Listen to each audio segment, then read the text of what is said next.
प्रश्नावली 1.2 class 10th NCERT math की प्रश्नावली 1.2 आज हम सॉल्व करने वाले हैं। इससे पहले हमने सॉल्व की थी प्रश्नावली 1.1 एनसीईआरटी मैथ जो क्लास 10th का है। चलिए तो बिना देरी के वीडियो को स्टार्ट करते हैं। अगर आप हमारे चैनल पर नए हैं तो चैनल को सब्सक्राइब कर लीजिए, साथ में बेल आइकन भी प्रेस कर लीजिए ताकि हमारी आने वाली कोई भी नोटिफिकेशन आपसे ना छूटे। बहुत सरल तरीके से इसको समझेंगे। तो चलिए देखिए सॉल्व करते हैं। तो देखिए प्रश्नावली 1.2 सिद्ध कीजिए कि √5 एक अपरिमेय संख्या है। ठीक, हमें सिद्ध करके दिखाना है। ये तो सबसे पहले ये जान लेते हैं कि परिमेय संख्या क्या होती है और अपरिमेय क्या होती है। इसके बेसिक के बारे में जान लेते हैं। तो देखिए परिमेय संख्याएं क्या होती हैं। तो देखिए परिमेय संख्या क्या होती है, अपरिमेय संख्या क्या होती है, इसके बारे में जान लेते हैं पहले। तो देखिए परिमेय संख्याएं, परिमेय संख्या होती है हमारी P/Q के रूप में। परिमेय संख्या जो होती है हमारी P/Q के रूप में होती है और जहाँ Q बराबर 0 नहीं होता, जो नीचे हमारा Q है ये 0 के बराबर नहीं होता, यहाँ 0 नहीं होगा Q बराबर। तो मान लीजिए कोई नंबर मैंने यहाँ पे लिख दिया 7, मैंने 7 लिख दिया, ये तो ये भी हमारा परिमेय संख्या है। या मैंने लिख दिया 3/2, ये भी परिमेय संख्या है। या मैंने लिख दिया 22/7, ये भी हमारा परिमेय संख्या है। या रूट के अंदर मैंने ऐसा नंबर लिख दिया जो किसी का वर्ग हो। मैंने रूट के अंदर लिख दिया 16, ये 4 का वर्ग होता है तो ये भी परिमेय है। या रूट के अंदर मैंने लिख दिया 25, ये 5 का वर्ग होता है तो ये भी परिमेय है। या कोई ऐसा नंबर 2 पॉइंट, या मैंने लिख दिया 2.43, ये मैंने ये नंबर लिख दिया, ये यहाँ इतना, तो ये भी हमारा क्या है, परिमेय संख्या है। ठीक, परिमेय संख्या होती है हमारी P/Q के रूप में। अब जान लेते हैं, देखिए अपरिमेय संख्या क्या होती है। अपरिमेय संख्या,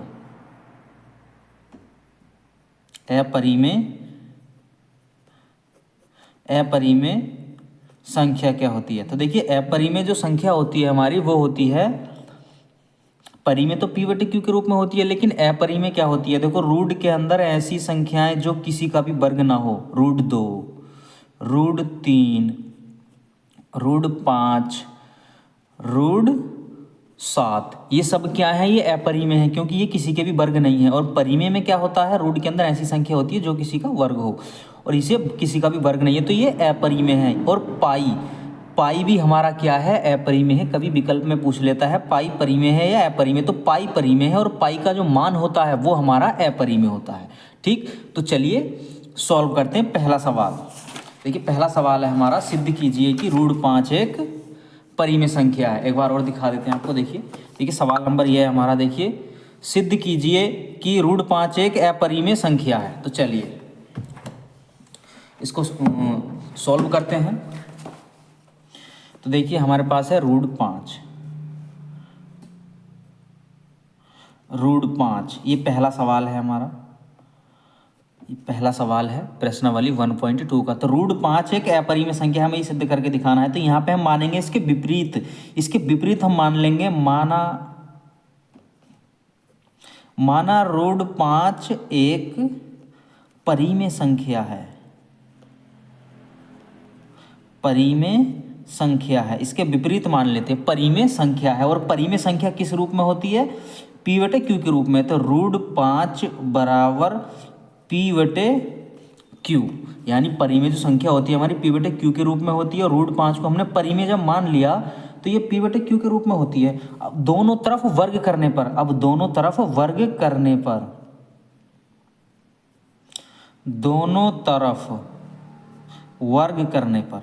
दोनों तरफ जब हमने वर्ग कर दिया तो ये बनेगा इधर √5 का वर्ग बराबर P/Q का वर्ग, ये बना। ठीक, अब ये वर्ग से हमारा ये रूट हट जाएगा तो इधर बचा 5 और इधर बचा P²/Q²।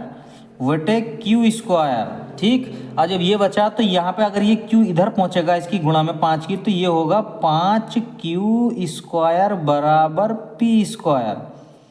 समझे, ये P² इधर रह गया, ये जो Q² था इसकी गुणा में हम ले गए। तो यहाँ पे हम इसको लिख सकते हैं, देखो Q² बराबर P²/5, यानी जो 5 गुणा में था हमने P के नीचे लिख दिया।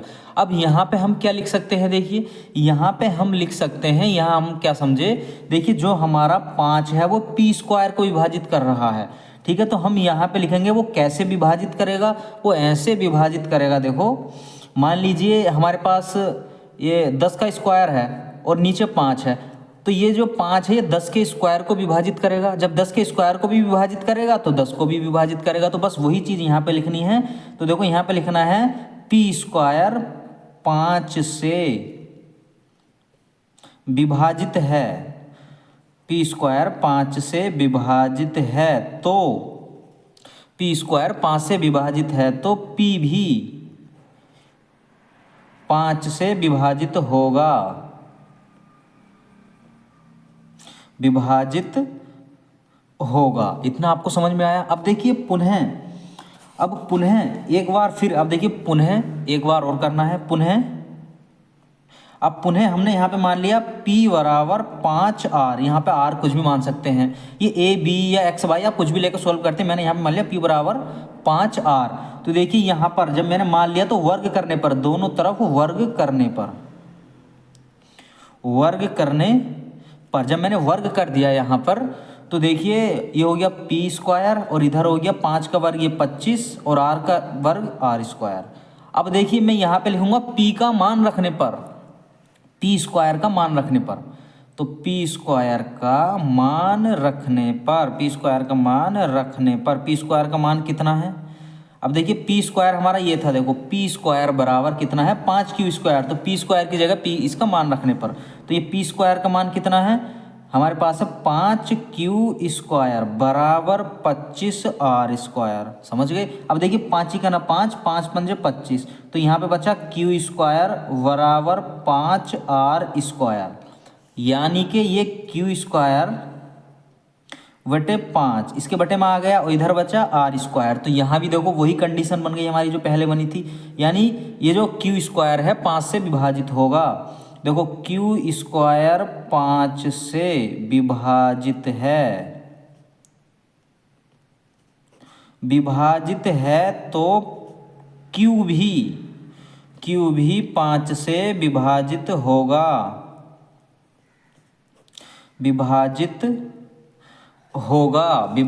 होगा, अतः हमारी अवधारणा गलत साबित होती है। समझ गए। अतः हमारी अवधारणा गलत साबित होती है। तो अब यहाँ पे लिखेंगे हम, देखिए अब ये क्या है, देखो अतः हमारी अवधारणा गलत है। कौन सी अवधारणा गलत है? जो हमने ये माना था कि ये एक परिमेय संख्या, अब ये परिमेय नहीं है, ये अपरिमेय है। ठीक है, हमारी अवधारणा गलत साबित होती है। √5 एक अपरिमेय संख्या है,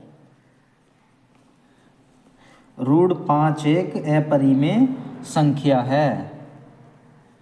ठीक, इस तरीके से सॉल्व होगा ये हमारा। देखिए सॉल्व हो गया। देखिए पिछली बार एग्जाम में पूछा था √2 और उससे पहले पूछा था √3, तो शायद आपके ज़्यादा चांस हैं एग्जाम में √5 पूछेगा या √7 पूछेगा। तो इसको बहुत अच्छी तरीके से आपको ध्यान में रखकर इसको सॉल्व करना है। चलिए अब अगला प्रश्न सॉल्व करते हैं। देखिए दूसरा क्या है, देखिए दूसरा प्रश्न है हमारा, सिद्ध कीजिए कि 3 + 2 √5 एक अपरिमेय संख्या है। 3 + 2 √5। देखिए अगला है हमारा दूसरा सवाल, 3 + 2 √5 है, तो इसको सॉल्व करते हैं। देखिए तो यहाँ पे भी वही काम करना है। यहाँ पे लिखेंगे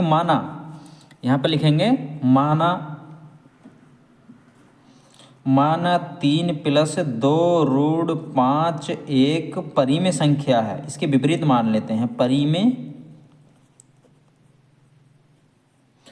संख्या है। तो हमारी जो परिमेय संख्या होती है वो किस रूप में होती है? देखो 3 + 2 √5 ये होती है हमारी P/Q के रूप में। अब ये जो 3 है इधर पहुंचेगा, इधर प्लस का है, इधर आके माइनस का पहुंचेगा, इधर बचा 2 √5 बराबर P/Q -3। ठीक, ये हुआ। अब देखिए 2 √5 बराबर, अब इसका एलसीएम ले लेंगे हम Q, तो ये बनेगा P - 3Q। अब देखिए जो गुणा में होता है नंबर, बराबर के दूसरी तरफ लेकर जाते हैं उसको, तो वो कहाँ जाता है? वो जाता है नीचे। तो इधर बचेगा √5 बराबर P - 3Q बटे ये 2 यहाँ आ जाएगा Q के पास, तो ये हुआ 2Q। ठीक, अब देखिए अब यहाँ पे देखिए ये तो परिमेय है और ये अपरिमेय, तो हम यहाँ पे लिखेंगे देखो p-3q/2q एक परिमेय संख्या है,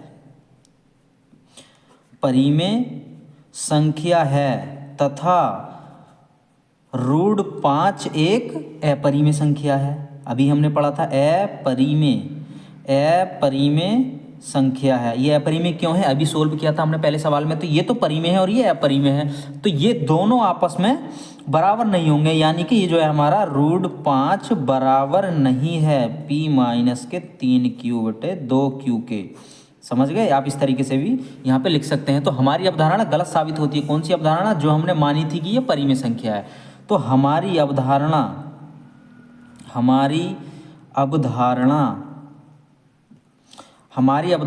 गलत है, हमारी अवधारणा गलत है।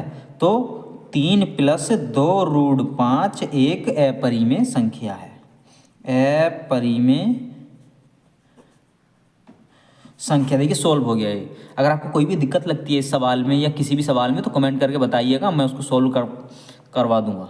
तीसरे के बारे में बात कर लेते हैं। तीसरा क्या है?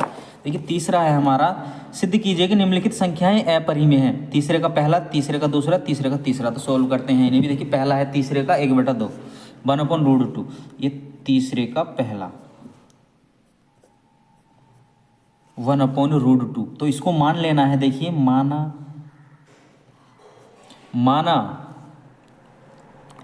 1/√2 एक परिमेय संख्या है। इसके विपरीत मान लेते हैं हम, परिमेय संख्या है। तो 1/√2 बराबर p/q, परिमेय संख्या p/q के रूप में होती है। तो देखिए इसकी गुणा हम इधर करेंगे 1 के साथ, तो ये हो गया 1q, और जब √2 की गुणा इधर करेंगे तो ये हो गया √2p। ठीक, अब देखिए p को इधर लाऊंगा मैं, तो ये हो गया q/p बराबर √2।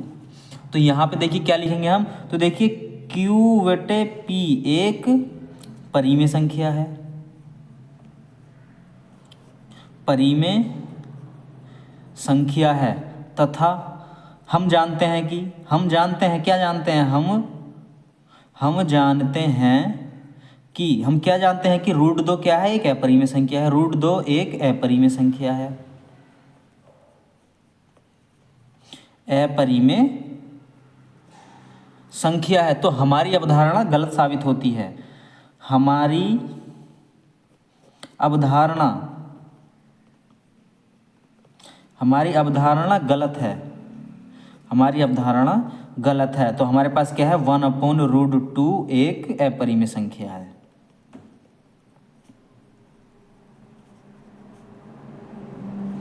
अपरिमेय संख्या, ये सवाल हमारा सोल्व हो गया। अब बात कर लेते हैं देखिए तीसरे का दूसरा। तीसरे का दूसरा है देखिए हमारे पास 7√5, यानी कि तीसरे का हमारे पास दूसरा है, तीसरे का दूसरा 7√5। इसको कैसे करेंगे? देखिए मान लेना है इसको भी, यहाँ पे माना 7√5 एक परिमेय संख्या है,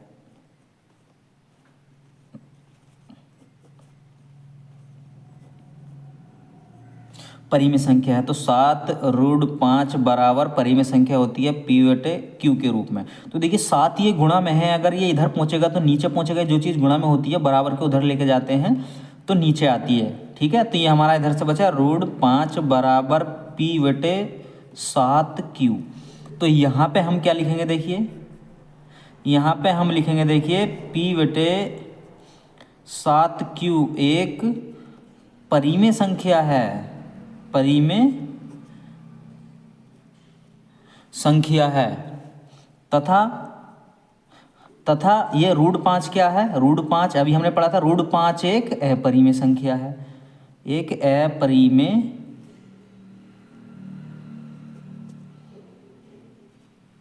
संख्या है। तो कभी भी परिमेय और अपरिमेय बराबर नहीं होते। तो यहाँ पे हम क्या लिखेंगे? देखो ये हम लिखेंगे देखो 7√5 एक अपरिमेय संख्या है,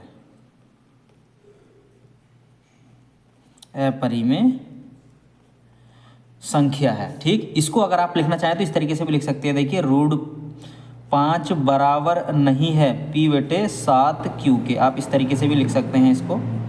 ठीक, इस लाइन, ये जो लाइन लिखी है मैंने, इसका मतलब यही है। ठीक है, अगले देख लें, देखिए लास्ट सवाल है, देखिए इस एक्सरसाइज का देख लेते हैं। देखिए अगला सवाल है हमारा, देखिए 6 + √2, 6 + √2, यानी कि तीसरा सवाल है हमारा तीसरे का। तो ये हमारे पास 6 + √2, इसमें भी वही काम करना, मान लेना है, माना। तो यहाँ पे लिखेंगे माना 6 + √2 एक परिमेय संख्या है।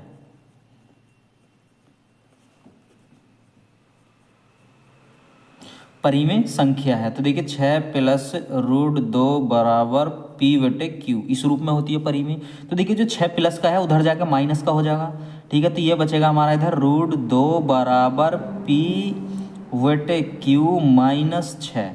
अब देखिए √2 बराबर, अब इसका एलसीएम अगर मैं ले लूँगा तो ये बनेगा, देखो p -6q/q।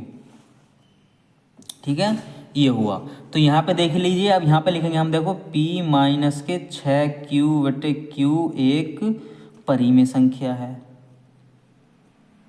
एक परिमेय संख्या है, तथा √2 क्या है, √2 एक अपरिमेय संख्या है।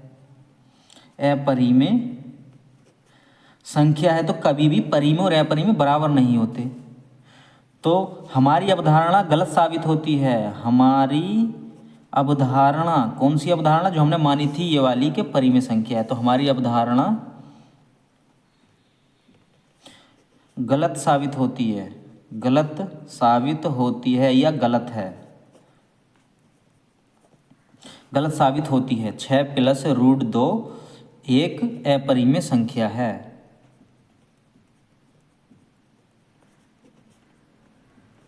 ठीक है, अगर आप चाहें इसी एक्सरसाइज में कुछ सवाल जोड़ना, तो हमने सबसे पहला जो सवाल किया था √5 एक अपरिमेय संख्या सिद्ध कीजिए, तो आप कर सकते हैं √2 या √3, √5 हमने कर लिया, √7, इन तीनों सवालों को आप ज़रूर करके देखिएगा। 3 सवाल ये हैं और एक सवाल वो जो पहला सबसे पहले मैंने करवाया था इस एक्सरसाइज का पहला क्वेश्चन। इन चारों में से एक सवाल परीक्षा में ज़रूर मिलेगा, तो आप इसको अच्छे से प्रैक्टिस करिएगा। अगर आपको कहीं भी दिक्कत लगी हो इस एक्सरसाइज में तो कमेंट करके हमें बताइए, मैं उसको सॉल्व करने का प्रयास करूँगा।